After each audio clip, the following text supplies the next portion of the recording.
Hampas ng malakas na hangin at walang tigil na pagbuhos ng ulan ang sumalubong sa akin paglabas ko ng naglalakihang pintuan ng mansyon.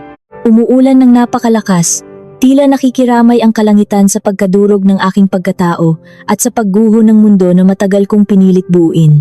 Nakatayo ako sa gitna ng sementadong daanan sa isang eksklusibong subdivision sa Maynila, basang-basa hanggang sa aking mga buto, habang nakatitig sa dalawang malaking maleta na walang awang inihagis sa labas ng pinto ng mga kasambahay na sunod-sunuran sa kanilang amo. Sa aking nanginginig na mga kamay ay isang basang kayumangging sobre na naglalaman ng ilang pirasong salapi. Ito ang bayad sa aking dangal. Ang aking huling sahod bilang isang manggagamot mula sa pagamutan na pinag-alayan ko ng aking buong buhay, oras at lakas.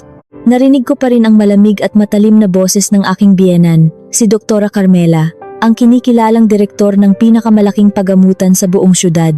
Ang kanyang mga salita ay tila patalim na paulit-ulit na humihiwa sa aking dibdib sa tuwing pumipikit ako. "Lumayas ka sa pamamahay ko," sigaw niya kanina habang nakatingin sa akin mula ulo hanggang paa, puno ng pandidiri at puot. Hindi nababagay ang isang manggagamot na tinanggalan ng trabaho at lisensya dahil sa kapabayaan sa isang marangal na pamilya ng mga sundalo. "Binalot mo ng kahihiyan ang aming pangalan. Bumalik ka sa probinsyang pinanggalingan mo at wag na wag ka nang magpapakita sa aking anak." Bumalik ang aking isip sa mga pangyayari kaninang umaga na tuluyang nagpabago sa takbo ng aking buhay. Ang malamig at madilim na silid ng mga direktor. Ang amoy ng mamahaling pabango ng aking biyenan na nakahalo sa nakasusulasok na tensyon sa loob ng silid. Nakaupo siya sa dulo ng mahabang mesa na yari sa pinakamagandang kahoy, hindi bilang isang ina ng aking asawa, kundi bilang isang walang pusong hukom na handang magpataw ng pinakamabigat na parusa. Sa kanyang tabi ay ang mapang-uyam ng ngiti ni Dr. Ignacio, ang aking katunggali sa pagamutan na matagal nang naiinggit sa aking mga narating at sa aking kakayahan. Pinaratangan nila akong sumuway sa mga patakaran upang magkaroon sila ng dahilan na sirain ako. 3 araw na ang nakararaan, isang napakahalagang pasyente, isang kilalang tao sa lipunan, ang dinala sa aming silid para sa mga malubhang kalagayan. Bigla ang huminto ang pagtibok ng kanyang puso. Namumutla siya at unti-unting binabawian ng buhay. Wala nang oras upang humingi ng pahintulot sa mga nakatataas dahil bawat segundo ay mahalaga. Bilang manggagamot na nakatalaga ng gabing iyon, ginawa ko ang lahat ng aking makakaya. Ginamit ko ang isang natatanging gamot at pamamaraan na wala sa pangkaraniwang listahan ng pagamutan upang muling ibalik ang kanyang hininga, at nabuhay siya. Matatag na ang kanyang kalagayan ngayon, humihinga at kapiling ang kanyang pamilya. Ngunit hindi iyon ang nakita ng komite na pinamumunuan ng aking sariling biyenan. Ginamit nila ang pagkakataong iyon upang idiin ako. Pinalabas na muntik ko nang patayin ang pasyente dahil sa aking pansariling desisyon at pagsuway sa mga nakasulat na alituntunin. Matagal na akong gustong alisin ni Doktora Carmela sa buhay ng kanyang anak na si Mateo. Ako ay isang probinsyana lamang, anak ng isang simpleng guro sa isang maliit na bayan sa Quezon. Palagi niyang ipinaparamdam na hindi ako kailanman magiging karapat-dapat para sa kanyang nag-iisang anak. Isang magiting na kapitan ng hukbong sandatahan na kasalukuyang nakikipagsapalaran sa mga kabundukan ng Mindanao upang panatilihin ang kapayapaan laban sa mga naghihimagsik. Bumabalik sa aking alaala ang lahat ng sakit na tiniis ko sa loob ng 3 taon naming pagsasama ni Mateo. Naalala ko ang unang beses na ipinagluto ko siya ng sinaing na tulingan at laing, mga paborito niyang pagkain na natutunan kong lutuin sa aming probinsya. Pagdating ng aking biyenan, agad niyang tinawag ang mga kasambahay. "Itapon ninyo iyan." Nakasusulasok ang amoy. Utos niya habang nakatakip ang panyo sa kanyang ilong. Hindi ko makain ang anak ko ng mga ganyang pagkain ng mga mahihirap. Kinimkim ko ang mga luhang nagbabadya sa aking mga mata. Ang mga pabulong na panlalait sa aking mga simpleng kasuotan, ang pagpuna sa aking pamamaraan ng pagsasalita, lahat ng iyon ay tiniis ko dahil sa labis na pagmamahal ko kay Mateo. Ngunit ngayon, tinanggalan nila ako ng lahat, pati na ang aking propesyon at ang aking tanging pinanghahawakan. Ang pagtanggal sa akin sa ospital ay bahagi lamang ng kanyang malaking plano upang tuluyan akong itaboy habang wala ang aking asawa. Wala akong nagawa kundi ang lumisan ng tahimik. Sinubukan kong tawagan si Mateo nang paulit-ulit gamit ang aking telepono habang naglalakad palabas ng pagamutan, ngunit palaging walang sumasagot. Alam kong walang anumang paraan ng komunikasyon sa liblib na kabundukan kung saan siya nakadestino. Wala akong malalapitan sa malaking syudad na ito. Wala akong masisilungan. Sumakay ako sa aking lumang sasakyan. Ang tanging naipundar ko, bago pa man ako ikasal. Basa ang aking mga upuan. Nanginginig ang buong katawan ko sa lamig ng pampalamig ng hangin na hindi ko magawang patayin dahil lalabo ang mga salamin. Wala akong ibang patutunguhan kundi ang umuwi sa aking mga magulang sa probinsya. Ang paglalakbay na iyon papalayo sa Maynila ay tila isang mahaba at nakapanlulumong bangungot. Puno ng luha ang aking mga mata. Humahalo sa malakas na ulan na humahampas sa salamin ng aking sasakyan. Bawat patak ng ulan ay tila sumasalamin sa bawat pangarap kong nadurog. Bawat paghampas ng pamunas ng salamin ay tila pagpawi sa mga alaalang nais ko ng kalimutan. Narinig ko mula sa radyo ng sasakyan ang babala tungkol sa malakas na bagyo. Nakasara na raw ang pangunahing daanan patungo sa aming lalawigan dahil sa malalim na baha. Wala akong pagpipilian kundi dumaan sa lumang kalsada. Isang mapanganib na bahagi ng kalsada na kilala sa mga biyahero bilang bitukang manok. Ito ay isang serya ng mga matatarik at palikong-likong kalsada sa gitna ng kabundukan ng Atimonan. Habang binabagtas ko ang daanang iyon, lalong kumapal ang dilim. Walang kahit anong ilaw sa paligid kundi ang mahinang liwanag mula sa harapan ng aking sasakyan. Ang mga malalaking puno sa gilid ng kalsada ay tila mga higanteng nagbabantay sa gitna ng bagyo, yumuyuko at sumasayaw ng marahas sa ihip ng malakas na hangin. Halos wala nang makita dahil sa makapal na hamog at walang tigil na pagbuhos ng ulan. Napilitan akong bagalan ang pagpapatakbo dahil anumang pagkakamali ay magdadala sa akin sa tiyak na kamatayan sa ilalim ng napakalalim na bangin. Puno ng pait ang aking puso. Naisip ko, paano ko ipapaliwanag sa aking ama ang nangyari? Siya na nagturo sa akin ng kabutihan at katapatan mula noong ako ay bata pa. Siya na nagpakahirap, nagturo sa mga liblib na paaralan, at nagbenta ng aming kaisa-isang maliit na lupain makapagtapos lamang ako ng panggagamot. Unti-unting kinakain ng dilim at lamig ang aking pag-asa. Pakiramdam ko ay tinalikuran na ako ng mundo. Ngunit habang binabagtas ko ang isang matalim na pababang kurba, biglang nahagip ng aking mahinang ilaw ang isang kakaibang eksena na nagpatigil sa pag-ikot ng aking mundo. May mga malalalim at sariwang bakas ng gulong na lumihis mula sa sementadong kalsada, direkta patungo sa isang malalim na bangin sa kanang bahagi. Ang mga makapal na harang na bakal na dapat sana ay pumipigil sa mga sasakyan ay wasak, napunit na parang manipis na papel at nagkalat sa paligid. Kusa kong naapakan ang preno ng napakalakas. Umikot ng bahagya ang aking sasakyan sa madulas na kalsada bago tuluyang tumigil ilang metro mula sa sirang harang. Bumilis ang tibok ng aking puso, rumaragasa ang aking dugo. Kahit gaano kabigat ang aking nararamdaman, kahit gaano kamanhid ang aking katawan sa pagod at lungkot, nanaig ang aking sinumpaang tungkulin bilang isang manggagamot. Wala sa sariling pinatay ko ang makina ngunit binuhay ko ang mga kumukurap na ilaw ng babala. Kinuha ko ang aking maliit na ilaw at ang lumang bag ng mga gamot at kagamitan na palagi kong dala saan man ako magpunta. Ito ang parehong bag na madalas kutyain ng aking biyenan dahil mukha raw itong pag-aari ng isang manggagamot sa baryo at hindi nababagay sa isang profesional sa syudad. Binuksan ko ang pinto at sinalubong ako ng napakalamig at marahas na ihip ng hangin. Ang mga patak ng ulan ay tila maliliit na yelong tumutusok at humihiwa sa aking balat. Naglakad ako ng dahan-dahan, halos gumagapang patungo sa gilid ng bangin. Ang putik ay dumidikit sa aking mga sapatos at damit. Inilawan ko ang ibaba, at doon, sa gitna ng kadiliman at masukal na damuhan, nakita ko ang isang malaking itim na sasakyan na nakabaligtad. Wasak na wasak ang harapan nito dahil sa matinding pagkakabangga sa isang malaking puno ng balete. Umaaso pa ang makina nito, hudyat na kamakailan lamang nangyari ang sakuna. Sumigaw ako ng buong lakas, umaasang may makakarinig sa akin. Ngunit tanging ang nakabibinging ugong lamang ng hangin at ang marahas na kaluskos ng mga dahon ang sumagot sa akin. Sa mga sandaling iyon, isang malaking pagtatalo ang naganap sa aking isipan. Bakit ko isusugal ang sarili kong buhay para sa mga taong hindi ko kilala? Ang mundo ay naging malupit sa akin ngayong araw. Pinagkaitan ako ng katarungan, inagawan ng karapatan, at itinapon na parang basura. Madulas ang putik at napakatarik ng bangin. Isang maling tapak lamang ay maaari akong mahulog at mamatay. Walang makakaalam na narito ako. walang tutulong sa akin. Ngunit bago ko pa man mabuong talikuran ang lugar na iyon, isang mahina at nanginginig na tinig ang umalingaw-ngaw mula sa ilalim ng bangin, isang tinig na pilit lumalaban sa ingay ng bagyo na nagmamakaawa ng tulong. Tatalikuran ko ba ang sumpaan ko bilang manggagamot dahil sa pait na dinanas ko o lulusungin ko ang mapanganib na bangin sa gitna ng nakamamatay na bagyo upang iligtas ang mga taong nakulong sa wasak na sasakyan? Pilit kong ibinangon ang aking sarili mula sa pagkalugmok. Sa kabila ng matinding panlalamig at panginginig ng aking buong katawan dahil sa walang tigil na paghampas ng ulan, naramdaman ko ang muling pag-alab ng aking sinumpaang tungkulin bilang isang manggagamot.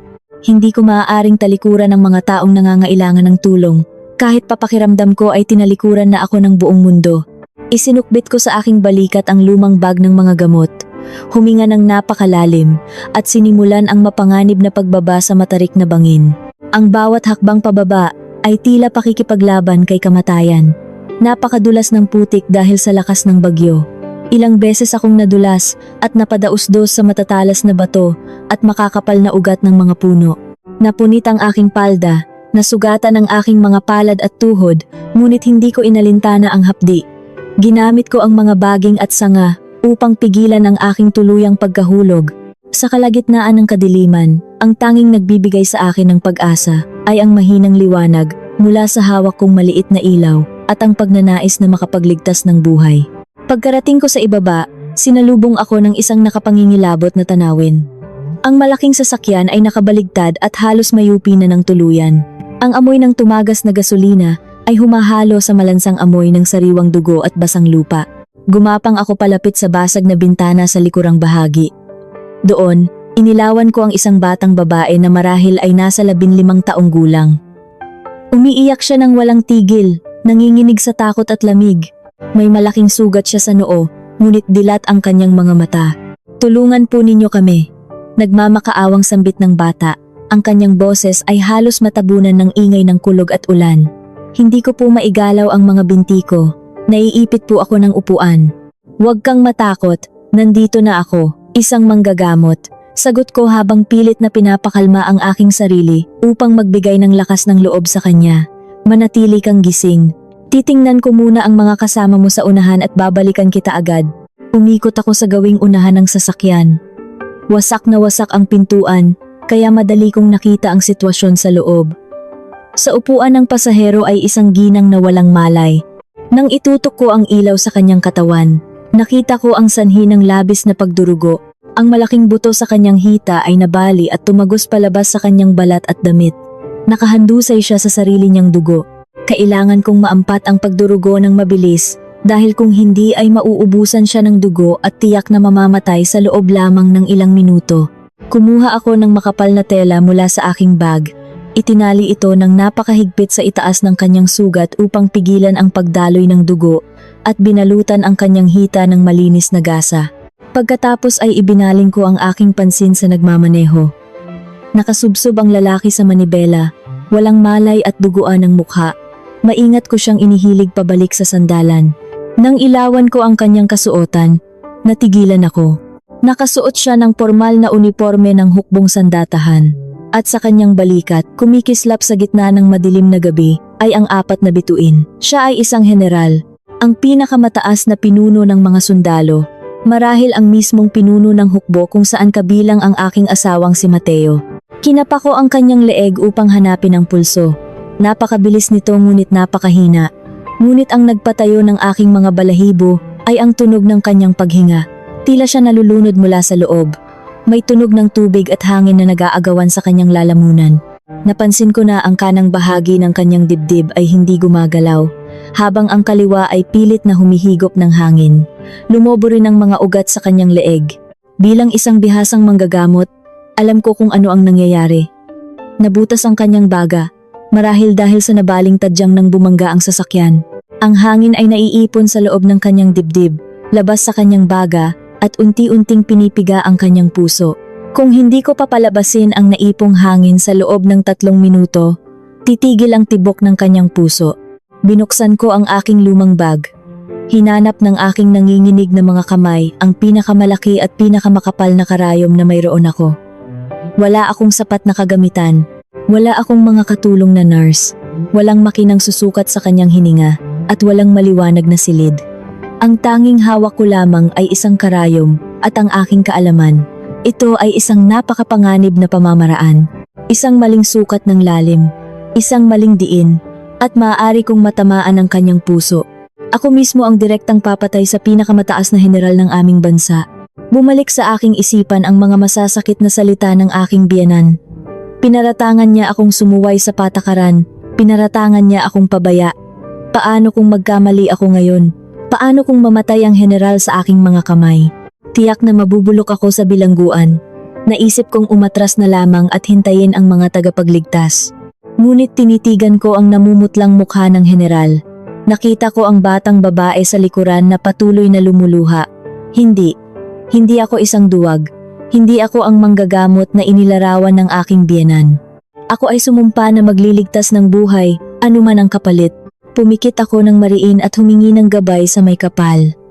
Panginoon, gabayan po ninyo ang aking mga kamay. Patawarin po ninyo ako kung ako ay magkakamali. Ngunit hindi ko po siyang maaaring hayaang mamatay, bulong ko sa hangin.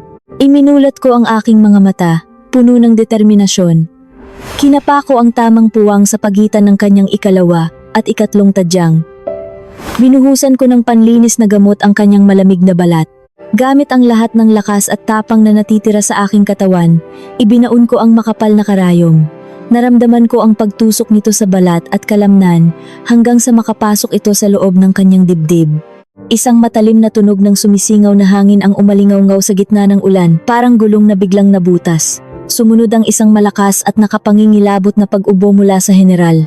Nagbuga siya ng dugo, ngunit makalipas ang ilang segundo, nangyari ang isang himala. Bumukas ang kanyang dibdib at humigop siya ng isang malalim, mahaba at totoong hininga. Umangat ng pantay ang kanyang dibdib. Nabuhay siya. Lumuha ako sa labis na ginhawa. Napasandal sa basang pintuan ng sasakyan habang hinahabol ang aking sariling hininga. Ginawa ko ito. Nailigtas ko siya. Lumipas ang halos 2 oras ng paghihintay at patuloy na pagbabantay sa kanilang tatlo bago ko narinig ang malalakas na wangwang ng mga sasakyang tagapagligtas. Nakita ko ang mga asul at pulang ilaw na bumabasag sa kadiliman mula sa itaas ng kalsada. Mabilis na bumaba ang mga tauhan ng pamahalaan, dala ang mga makabagong kagamitan. Nang makita nila ang sitwasyon at ang ginawa kong paunang lunas, lalo na ang karayom na nakabaon pa rin sa dibdib ng general, bakas ang labis na pagkamangha sa kanilang mga mukha. Sino po kayo? Tanong ng pinuno ng mga tagapagligtas, habang inaalalayan akong tumayo mula sa putikan. Kailangan po namin kayong isama sa pagamutan upang kunin ang inyong salaysay. Kayo po ang nagligtas sa buhay ng general. Umiling ako ng mabilis. Nang marinig ko ang salitang pagamutan, bumalik ang matinding takot at pait sa aking puso. Ayaw ko nang bumalik sa syudad. Ayaw kong harapin ang mga investigador na baka ungkatin ang pagkakatanggal ko sa trabaho kaninang umaga. Ayaw kong malaman nila na ako ang manugang na itinaboy ng sariling pamilya. Sinabi kong maayos na ako at kailangan ko nang umuwi. Habang abala sila sa pag-akyat sa mga biktima, dahan-dahan akong umatras at naglakad paakyat sa madilim na bangin na parang isang multo. Sumakay ako sa aking sasakyan at mabilis na nagmaneho palayo. Pagsikat ng araw, narating ko rin ang aming maliit na bayan sa Quezon. Ang luntiang palayan at ang tahimik na kalsada ay nagbigay ng kaunting payapa sa aking pagod na isipan. Huminto ang aking sasakyan sa harap ng aming simpleng bahay na yari sa kahoy. Hindi ako agad nakababa. Tiningnan ko ang aking sarili sa salamin. Puno ng putik, may mga mantsa ng tuyong dugo sa mukha at damit, at mukhang nawalan ng katinuan. Bumukas ang pinto ng aming bahay at lumabas ang aking ama, handa nang magtungo sa bukid. Nang makita niya ako, nabitawan niya ang kanyang hawak at patakbong lumapit sa akin. Anak ko, anong nangyari sa iyo? Umiiyak na tanong ng aking ama habang inaalalayan akong makababa. Hindi ko na napigilan ang sarili ko. Yumakap ako ng mahigpit sa kanya at humagulgol ng parang isang maliit na bata. Iniyakan ko ang lahat ng sakit, ang pagkawala ng aking trabaho, ang kalupitan ng aking biyenan, at ang bigat ng mga buhay na isinalba ko kaninang madaling araw. Inaruga ako ng aking mga magulang at pinagpahinga sa aking lumang silid nang walang maraming tanong. Kalahating katotohanan lamang ang sinabi ko sa kanila. Sinabi kong nagkaroon kami ng hindi pagkakaunawaan ng aking biyenan kaya ako umuwi. Ipinangako ko sa sarili ko na ibabaon ko na sa limot ang panggagamot at mamumuhay ng tahimik sa probinsya. Ngunit isang linggo makalipas ang gabi ng sakuna, habang nagwawalis ako sa aming bakuran, isang malakas at nakabibinging ugong ng makina ang bumasag sa katahimikan ng aming lugar. Nagsilabasan ang mga kapitbahay. Isang malaking sasakyang militar na kulay luntian ang huminto mismo sa tapat ng aming kawayang bakod. Bumaba mula rito ang isang matikas na lalaki na nakasuot ng formal na uniforme ng mga opisyal, puno ng mga medalya sa dibdib. Tumayo siya ng tuwid sa aming tarangkahan at sumaludo. "Magandang umaga. Kayo po ba ang manggagamot na nagligtas sa buhay ng general noong gabi ng bagyo?" Malakas at may awtoridad na tanong ng opisyal habang nakatitig ng diretso sa aking mga mata. "Mayroon po kaming direktang utos na sunduin kayo at dalhin sa pangunahing kampo ngayon din." Natigilan ako, halos hindi makahinga. Paano nila ako natunton kahit wala akong iniwang pangalan sa mga tagapagligtas? Ano ang gagawin nila sa akin sa pangunahing kampo? At may kinalaman ba ito sa kalupitang ginawa ng aking biyenan na isang kilalang direktor sa syudad? Napatigil ang paghinga ko habang nakatitig sa matikas na opisyal na nasa aking harapan. Ang pamilyar na kaba na naramdaman ko noong gabi ng sakuna ay muling gumapang sa aking dibdib, ngunit ngayon ay may kasamang matinding takot at pagkalito. Bago pa man ako makasagot, mabilis na humakbang paharap ang aking ama. Ang kanyang mga kamay na sanay sa paghawak ng araro at tisa ay nanginginig habang pinoprotektahan ako sa kanyang likuran. "Ano pong kailangan ninyo sa aking anak?" Nanginginig ngunit matapang na tanong ng aking ama. "May nagawa po ba siyang masama? Sabihin ninyo sa amin ang totoo." Napansin ng opisyal ang labis na takot sa aming mga mata. Bahagyang lumambot ang kanyang matigas na mukha at ibinaba niya ang kanyang kamay mula sa pagkakasasaludo. "Ako po si Coronel Reyes." Mababa at kalmadong sagot niya. "Huwag po kayong mag-alala. Hindi po ako nandito upang mang-aresto. Inatasan po akong sunduin si Doktora at dalhin siya sa pangunahing kampo sa Maynila ngayon din dahil nais siyang makausap ng personal ng pinakamataas na pinuno." Isang malaking tinik ang nabunot sa aking puso nang malaman kong hindi ako aarestuhin, ngunit ang ginhawang iyon ay mabilis na napalitan ng panibagong pagkalito. Bakit ako sinusundo ng isang mataas na opisyal ng hukbong sandatahan? Nalaman ba nila ang pagtakbo ko mula sa pinangyarihan ng aksidente? Paparusahan ba ako dahil iniwan ko ang general bago pa man dumating ang mga investigador at dahil wala akong sapat na kagamitan ng operahan ko siya? O baka naman gumawa ng kwento ang aking biyenan upang tuluyan akong makulong? Hindi ako sasama. Mahina ngunit matigas kong sagot. Wala akong ginawang masama. Nais ko lamang manahimik dito sa aming probinsya. Hindi na ako isang manggagamot. Wala na kayong kailangan sa akin. Huminga ng malalim si Coronel Reyes. "Doktora, hindi po ito isang pakiusap. Ito po ay isang direktang utos na hindi ko maaaring suwayin. Wala po kayong dapat ikatakot. Utang ng buong sandatahang lakas ang buhay ng aming pinuno sa inyo. Kung nababahala po kayo sa inyong kaligtasan, maaari po ninyong isama ang inyong ama upang masiguro ninyong wala kaming masamang gagawin." Tiningnan ko ang aking ama. Sa kabila ng kanyang pagkatakot sa mga unipormadong awtoridad, tumango siya. "Sasama ako," sabi ng aking ama ng walang pag-aalinlangan. "Hindi ko hahayaang umalis ang aking anak ng mag-isa." Binigyan kami ni Coronel Reyes ng kaunting oras upang makapagpalit ng maayos na damit. Nanginginig ang aking mga kamay habang sinusuot ko ang isang simpleng blusa at mahabang palda. Ang paglalakbay pabalik sa Maynila ay nabalot ng nakabibinging katahimikan. Nakaupo kami ng aking ama sa likurang bahagi ng malaking sasakyang militar. Bawat pag-ikot ng gulong ay tila nagpapabigat sa aking dibdib. Pinagmasdan ko ang pagbabago ng tanawin. Mula sa luntiang palayan at payapang bukirin ng aming bayan, unti-unting lumitaw ang mga nagtataasang gusali, ang mausok na hangin, at ang magulong kalsada ng Maynila. Ang siyudad kung saan pinangarap kong bumuo ng pamilya kasama si Mateo. Ang siyudad kung saan tinapakan ang aking dignidad at ginawang basahan ang aking mga pangarap. Hindi kami nagtungo sa isang pagamutan o himpilan ng pulisya. Pumasok ang aming sasakyan sa isang naglalakihang tarangkahan na binabantayan ng mga armadong sundalo. Nang makita nila ang sasakyan ni Coronel Reyes, agad silang tumayo ng tuwid at sumaludo habang binubuksan ang mga bakal na harang. Huminto kami sa tapat ng pinakamalaki at pinakamagarang gusali sa loob ng kampo. Inalalayan kami pababa ng mga sundalo at dinala sa loob. Sumakay kami sa isang pribadong elevator hanggang sa pinakamataas na palapag. Pagkabukas ng pinto, Sumalubong sa amin ang isang malawak at tahimik na pasilyo na nababalutan ng makapal na pulang alpombra. Habang naglalakad kami, may napansin akong isang lalaki na pabalik-balik sa dulo ng pasilyo. Nakasuot siya ng uniforme ng mga sundalong nakadestino sa labanan, puno ng alikabok at bakas ang matinding pagod sa kanyang katawan. Tumigil siya sa paglalakad nang marinig ang aming mga yabag. Lumingon siya. Tumigil din ang aking mga paa. Parang nawalan ng hangin ang aking mga baga, si Mateo. Ang asawa kong hindi ko nakita at nakausap sa loob ng maraming linggo ay nakatayo doon. Nang makita niya ako, nanlaki ang kanyang mga mata, tila hindi makapaniwala. Tumakbo siya patungo sa akin at niyakap ako ng napakahigpit, parang isang taong uhaw na nakakita ng tubig. Napahagulgol ako sa kanyang dibdib. Naramdaman ko ang kanyang init, ang kanyang pamilyar na amoy, at ang pagmamahal na akala ko ay tuluyan ko nang nawala. Diyos ko, anong ginagawa mo rito? Tanong ni Mateo habang hinahaplos ang aking buhok at tinitingnan ng aking ama na nakatayo sa aking likuran. Bakit kayo nandito? Bigla na lamang akong pinasakay sa isang sasakyang panghimpapawid mula Mindanao kaninang madaling araw. Isang direktang utos mula sa itaas na iwan ko ang aking mga tauhan.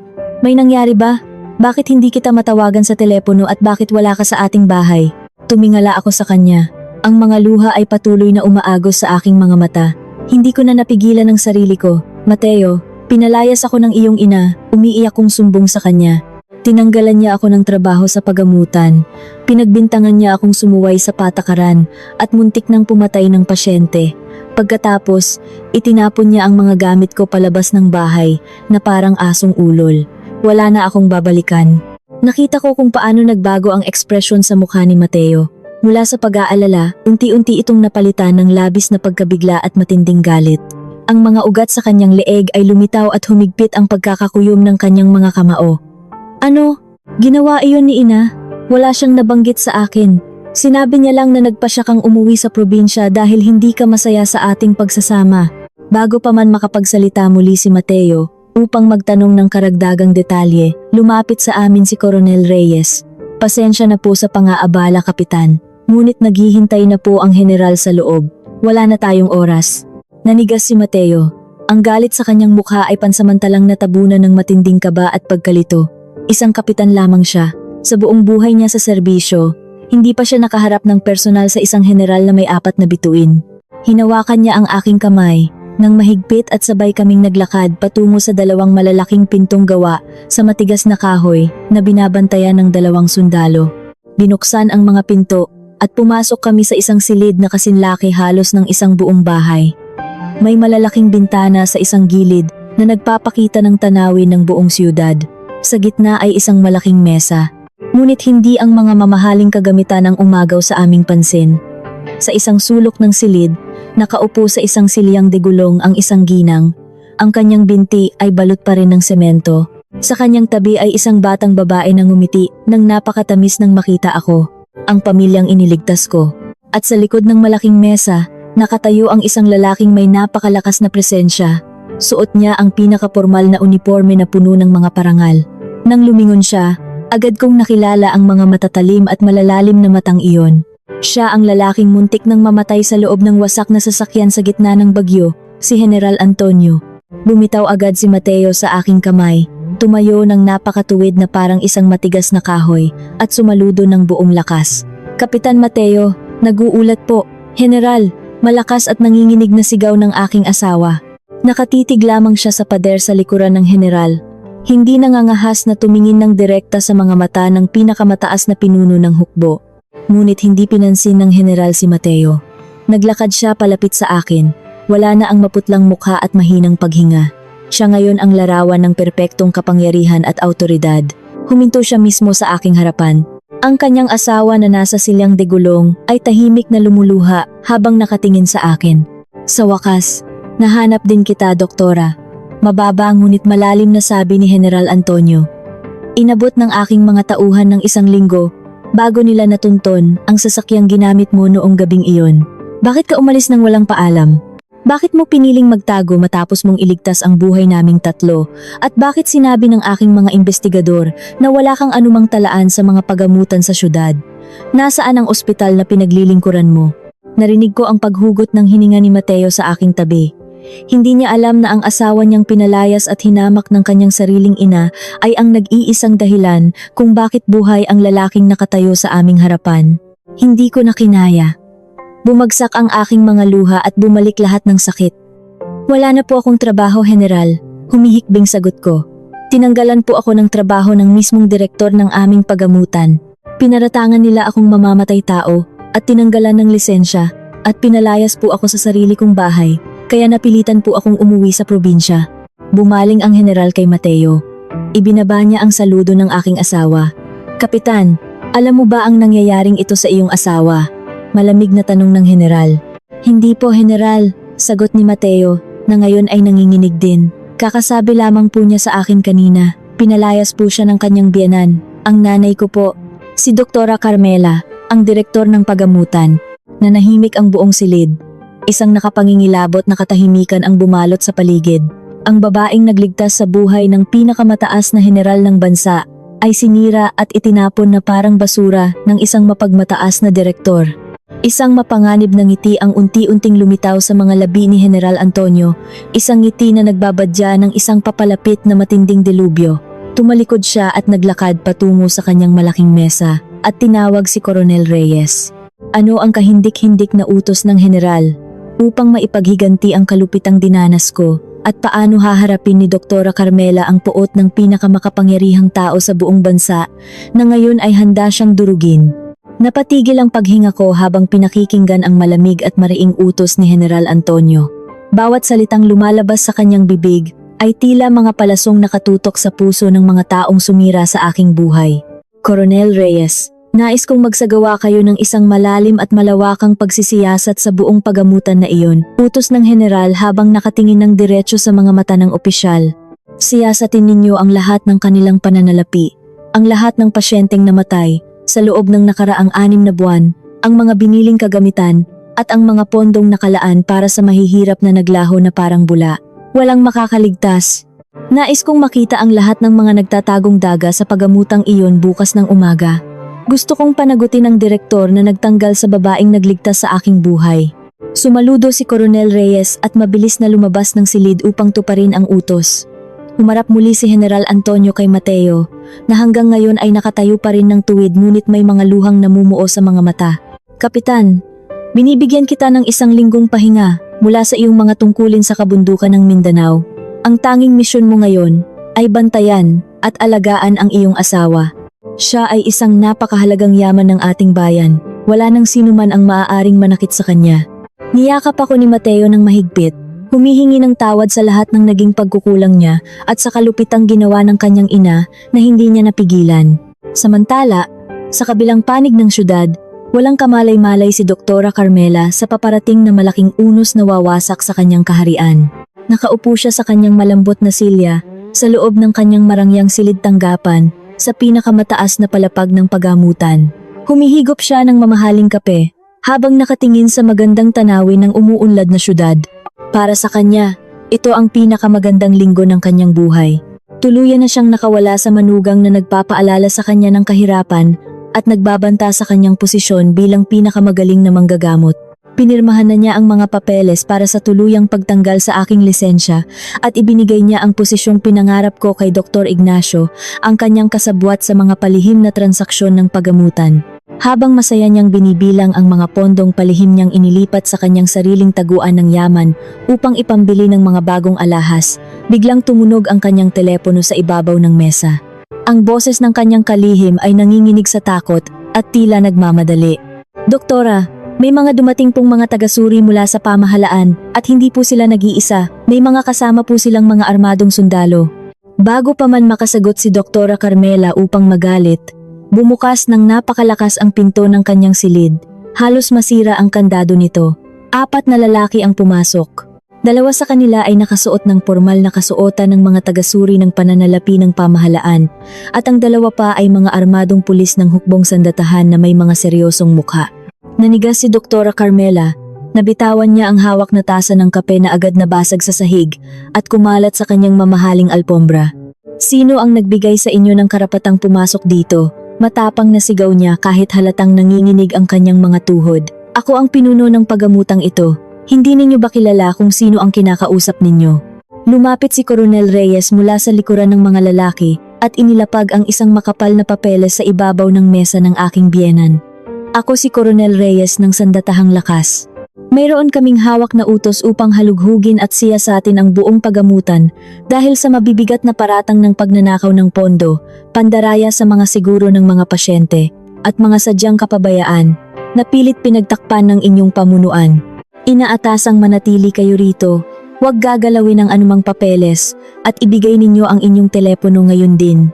Namutla ang mukha ng aking biyenan, tila naubusan ng dugo ang kanyang mga pisngi.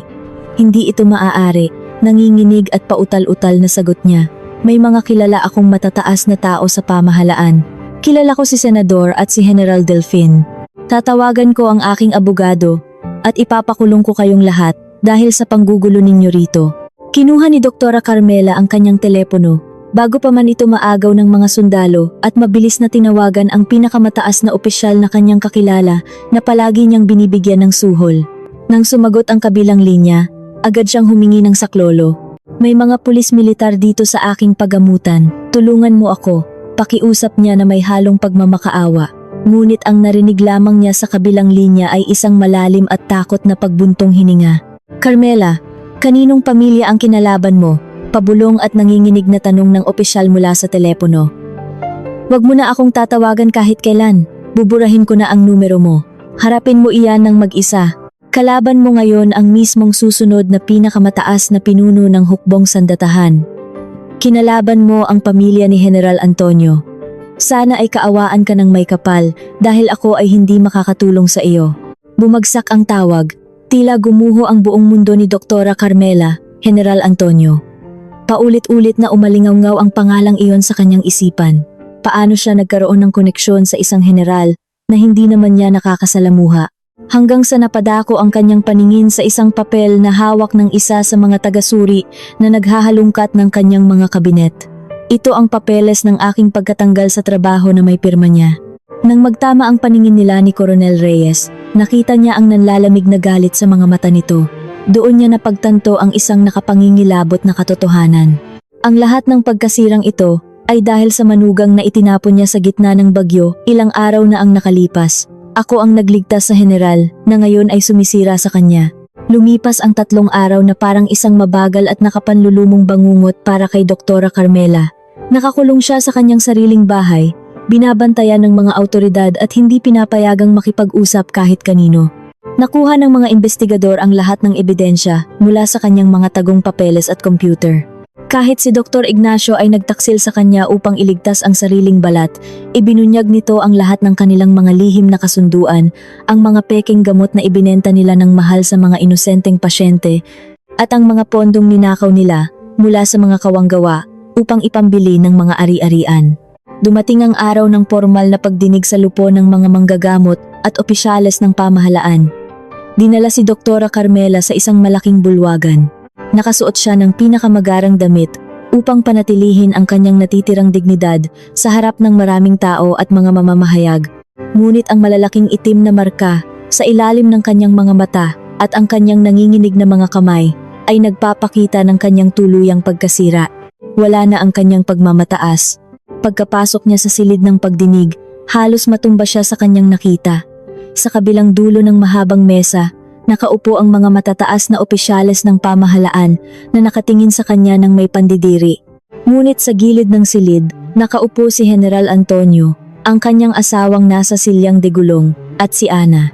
At sa kanilang tabi ay si Mateo, na nakasuot ng kanyang malinis na uniforme, at ako. Nakaupo ako ng tahimik sa tabi ng aking asawa, nakasuot ng simpleng damit, hindi na bilang isang biktima na kaawa-awa, kundi isang saksi sa pagkakamit ng matagal na ipinagkait na katarungan. Tinitigan ni Doktora Carmela si Mateo, naghahanap ng kakampi sa sariling dugo at laman.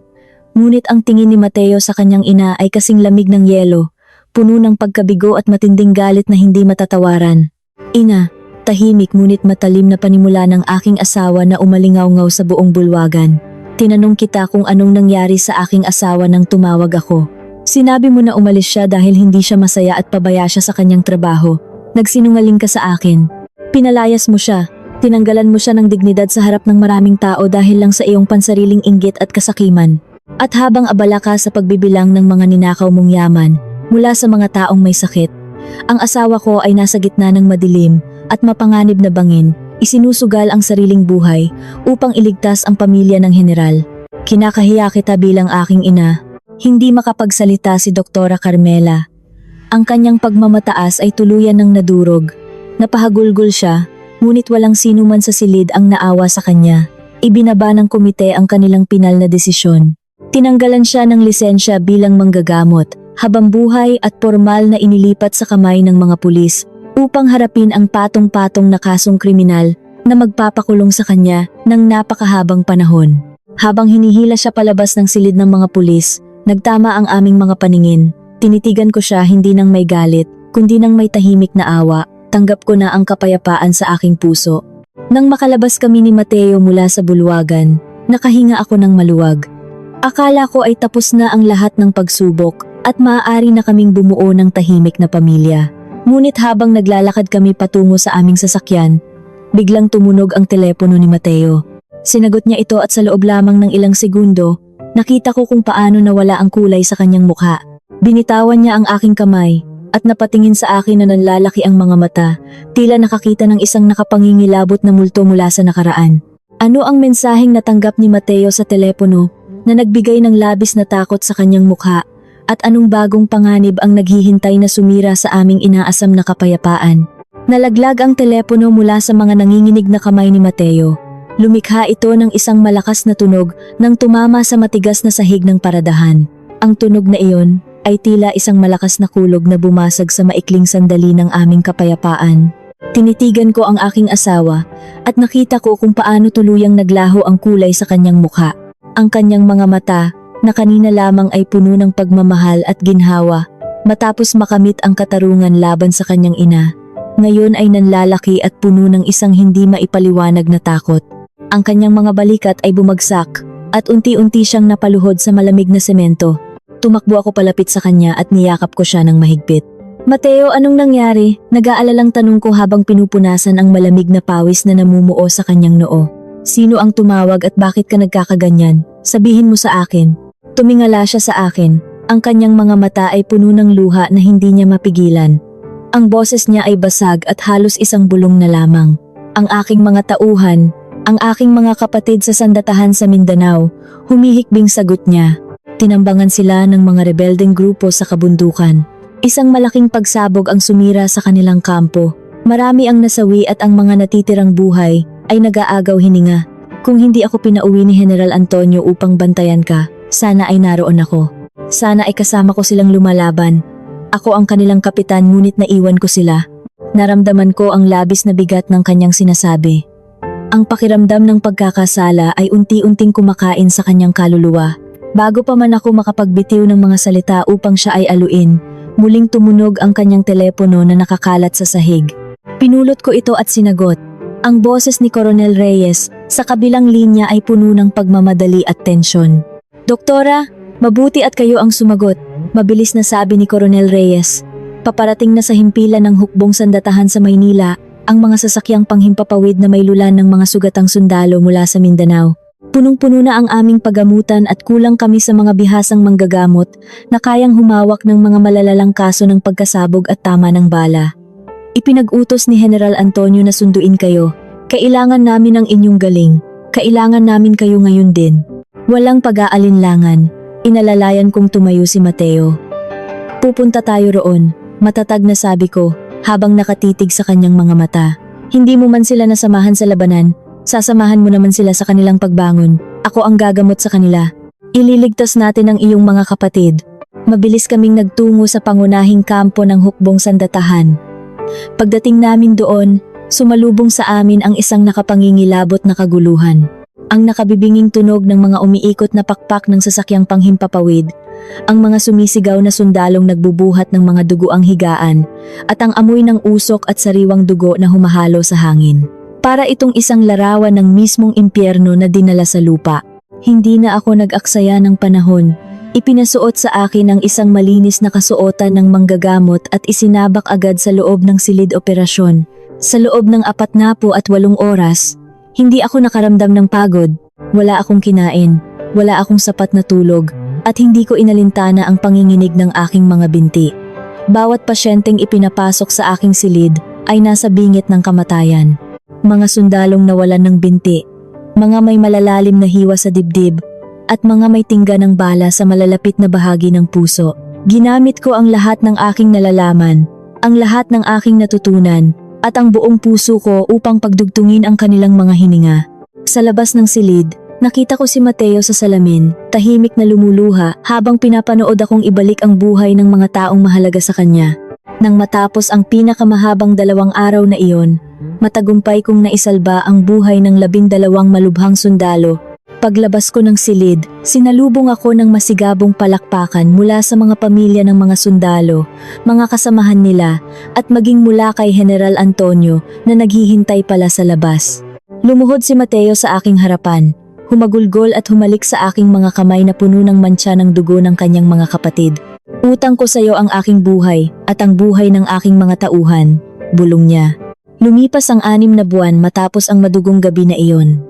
Ang mga madidilim na ulap sa aming buhay ay tuluyan ng napawi.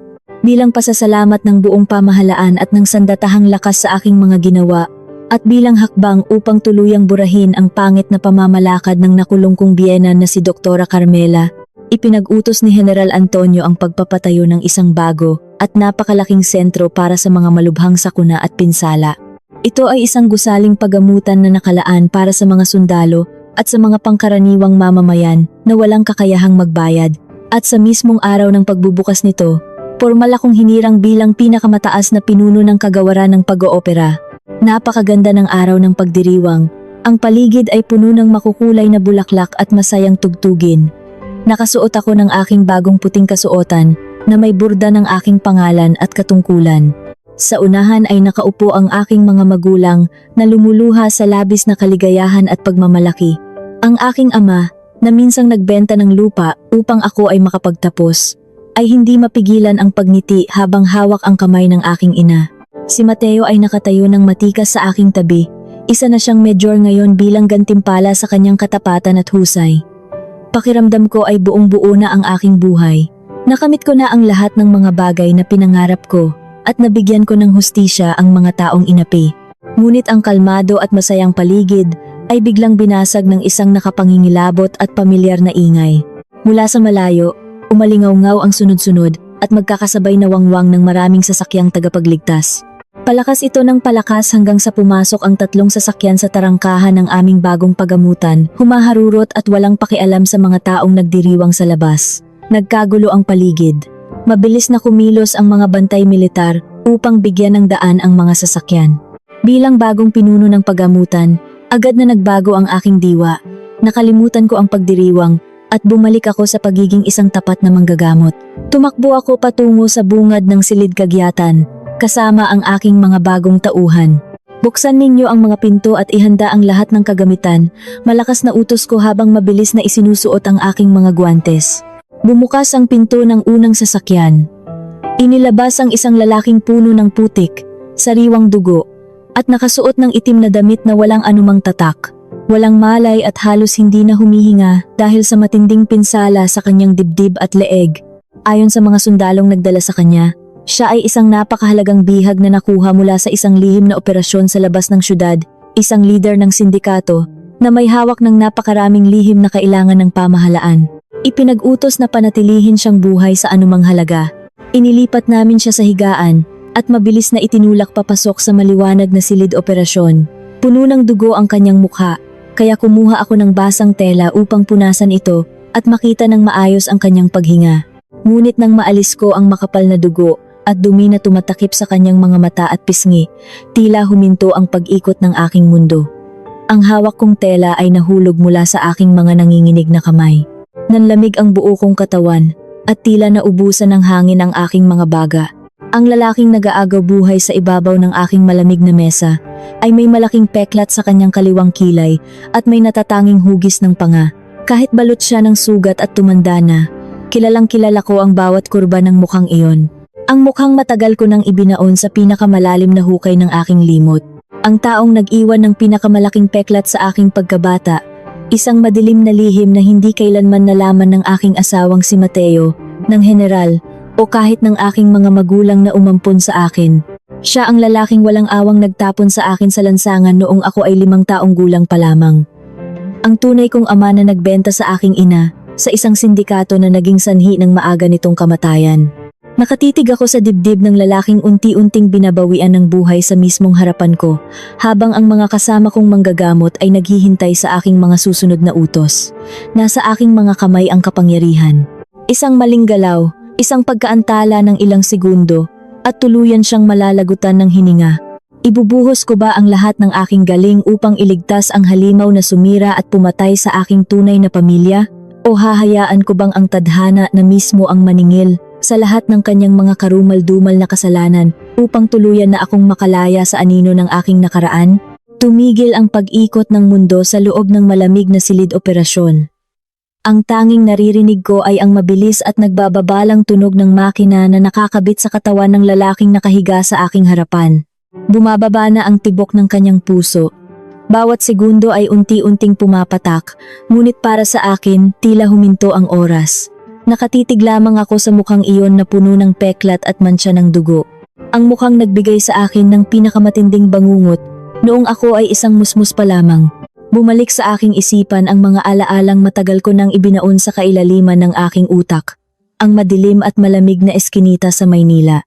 Ang iyak ng aking ina habang kinakaladkad siya ng mga lalaking nakaitim, nagmamakaawa sa lalaking ito, sa aking sariling ama, na huwag siyang ibenta. Naalala ko ang malamig na pagtingin ng lalaking ito sa akin, bago niya ako talikuran at iwan sa lansangan upang mamatay sa gutom. Kung hindi lamang ako natagpuan ng mag-asawang guro na nag-ampon at nagpalaki sa akin sa lalawigan ng Quezon, matagal na sana akong naging malamig na bangkay sa gilid ng kalsada. Doktora, nawawalan na tayo ng oras. Kailangan na nating buksan ang kanyang dibdib at pigilan ang pagdurugo, kinakabahan at nagmamadaling sigaw ng aking pangunahing katulong na nurse. Hindi ako makagalaw. Hawak ko ang matalim na kasangkapan sa aking kanang kamay. Nasa aking mga palad ang kapangyarihan ng buhay at kamatayan. Isang madilim na tinig ang bumubulong sa aking isipan. Hayaan mo siyang mamatay, sabi ng tinig ng paghihiganti. Siya ay isang halimaw. Sinira niya ang buhay ng iyong tunay na ina. Sinira niya ang iyong pagkabata. Marami siyang pinatay na inosenteng tao. Kung hahayaan mo siyang malagutan ng hininga, ngayon, walang sinuman ang maghihinala. Iisipin nilang ginawa mo ang lahat, ngunit masyadong malubha ang kanyang mga sugat. Makakamit mo na ang katarungang matagal mong inasam nang hindi nadudumihan ang iyong mga kamay ng batas. Nanginig ang aking buong katawan. Tinitigan ko ang makina. Unti-unti nang nawawala ang guhit ng kanyang buhay. Kaunti na lamang, kaunting paghihintay na lamang, at tuluyan na siyang mabubura sa mundong ito.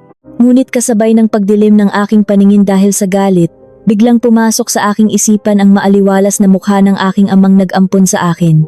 Naalala ko ang kanyang mga pangaral noong ako ay nag-aaral pa lamang ng panggagamot. Safira, anak, ang panggagamot ay hindi namimili ng taong ililigtas. Ang ating tungkulin ay magbigay ng lunas at pag-asa, hindi ang humatol sa kasalanan ng ating kapwa.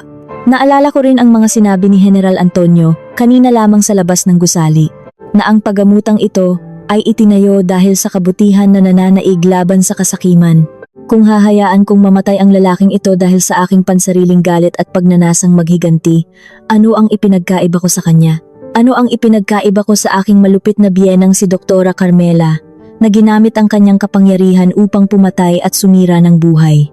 Kung gagawin ko ito, tuluyan ko nang papatayin ang kabutihang itinanim ng aking mga magulang na nagpalaki sa akin. Ang paghihiganti ay isang lason, nasisira sa aking sariling kaluluwa. Ako ay isang manggagamot, at ako ay nagsumpa na magliligtas ng buhay. Humugot ako ng isang napakalalim na hininga. Ipinikit ang aking mga mata ng mariin, at mabilis na iwinaksi ang lahat ng poot at galit sa aking puso. Ibinuka ko ang aking mga mata, at sa sandaling iyon, hindi ko na nakita ang halimaw mula sa aking nakaraan, kundi isang pasyenteng nangangailangan ng aking tulong. Bigyan ninyo ako ng panlinis at ihanda ang makina para sa pagsalin ng dugo, matigas at mabilis kong utos sa aking mga tauhan na agad namang kumilos ng mabilis. Nagsimula ang isang madugo at napakahirap na pakikipaglaban kay kamatayan. Maingat kong binuksan ang kanyang dibdib upang hanapin ang pinagmumulan ng matinding pagdurugo. Ang isang bala ay tumagos malapit sa kanyang puso at sumira sa isang malaking ugat. Ginamit ko ang lahat ng aking lakas, talas ng isip at bilis ng kamay upang tahiin ang mga nasirang bahagi. Punong-puno ng tensyon ang buong silid. Ilang beses na halos huminto ang tibok ng kanyang puso, ngunit hindi ako sumuko. Patuloy ko siyang isinalba. Patuloy kong ipinaglaban ang kanyang buhay sa kabila ng lahat ng sakit na idinulot niya sa akin. Pagkalipas ng 6 na oras na tila isang buong habambuhay ng paghihirap, unti-unting umayos ang guhit sa makina. Naging matatag ang kanyang paghinga, napatigil ang pagdurugo, matagumpay ang operasyon. Buhay siya. Bumagsak ang aking mga balikat sa labis na pagod. Pinunasan ng isang nurse ang pawis sa aking noo habang tinatahi ko ang huling bahagi ng kanyang balat. Inilipat siya ng mga tauhan patungo sa silid ng mga malubhang pasyente, kung saan naghihintay ang 12 ng mga armadong sundalo upang magbantay ng mahigpit. Walang makakalapit sa kanya nang walang pahintulot ng hukbong sandatahan dahil sa tindi ng kanyang mga kaso.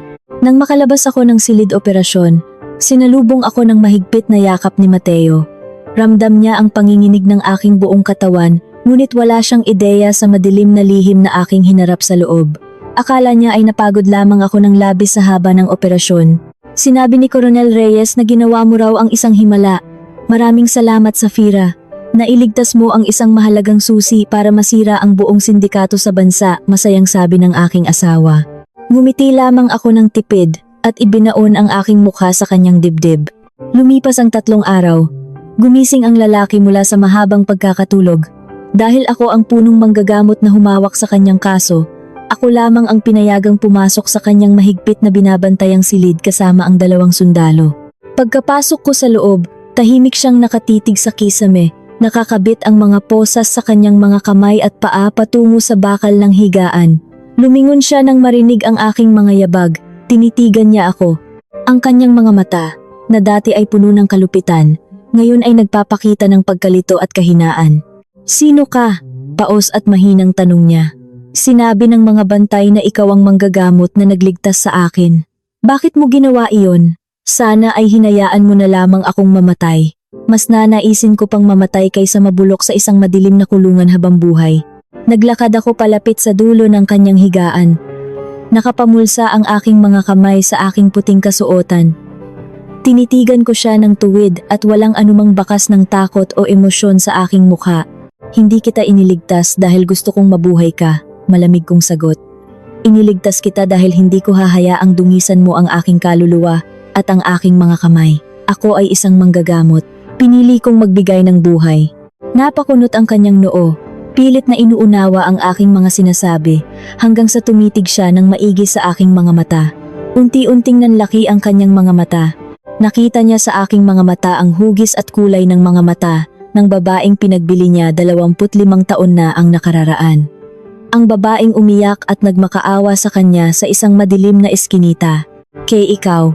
Pautal-utal niyang sambit. Nanginginig ang buo niyang katawan habang pilit na iniaangat ang kanyang sarili kahit masakit ang kanyang mga sugat. Ikaw ang anak ni. Huwag mong babanggitin ang pangalan ng aking ina. Matigas at puno ng autoridad na putol ko sa kanya. Wala kang karapatang bigkasin ang kanyang pangalan. 25 taon na ang nakararaan. Iniwan mo ang isang 5 taong gulang na batang babae sa kalsada upang mamatay. Inakala mong nabura mo na ang iyong nakaraan. Ngunit ang batang iyon ang nagdesisyon kung mabubuhay ka o mamamatay sa ibabaw ng lamesa ng paggamutan ilang araw na ang nakalipas. Nagsimulang tumulo ang luha mula sa mga mata ng matandang lalaki. Isang luhang puno ng matinding pagsisisi, hiya at takot. Anak ko, patawarin mo ako. Humahagulgol niyang pakiusap habang pilit na iniaabot ang kanyang mga nakapusang kamay patungo sa akin. Umatras ako ng isang hakbang. Hindi na ako ang anak mo. Ang apelyido ko ay nagmula sa mga taong nagturo sa akin ng pagmamahal at kabutihan. Buhay ka ngayon hindi dahil pinatawad kita, kundi dahil kailangan mong harapin ang parusa ng batas sa lahat ng kasamaan mo. Mabubulok ka sa bilangguan kasama ang iyong mga alaalang unti-unting susunog sa iyong budhi. Iyan ang katarungan para sa aking ina. Iyan ang katarungan para sa akin. Tumalikod ako at mabilis na naglakad palabas ng silid. Hindi na nilingon pa ang lalaking nagmamakaawa at umiiyak sa aking likuran. Pagsara ko ng mabigat na pinto, naramdaman ko ang pagkawala ng isang napakabigat na kadena na matagal nang nakapulupot sa aking puso. Malaya na ako. Malaya na ako mula sa galit, sa takot, at sa mga anino ng aking nakaraan. Sa paglalakad ko sa mahaba at maliwanag na pasilyo ng bagong pagamutan, nakita ko si Mateo na naghihintay sa akin sa dulo. Nakangiti at nakaunat ang mga braso. Sinalubong ko ang kanyang yakap at sabay kaming naglakad palabas ng gusali upang salubungin ang bagong umaga. Ang sikat ng araw ay napakainit at napakaliwanag. Nagpapahiwatig ng isang magandang simula para sa aming pamilya, para sa aking karera bilang pinuno ng pagamutan, at para sa bayan na matagal nang nauuhaw sa pag-asa at katarungan. Ngunit habang tinitingnan ko ang payapang asul na kalangitan at nilalasap ang matamis na hangin ng kalayaan, isang malalim na katanungan ang pumasok sa aking isipan na hanggang ngayon ay naghahanap ng kasagutan.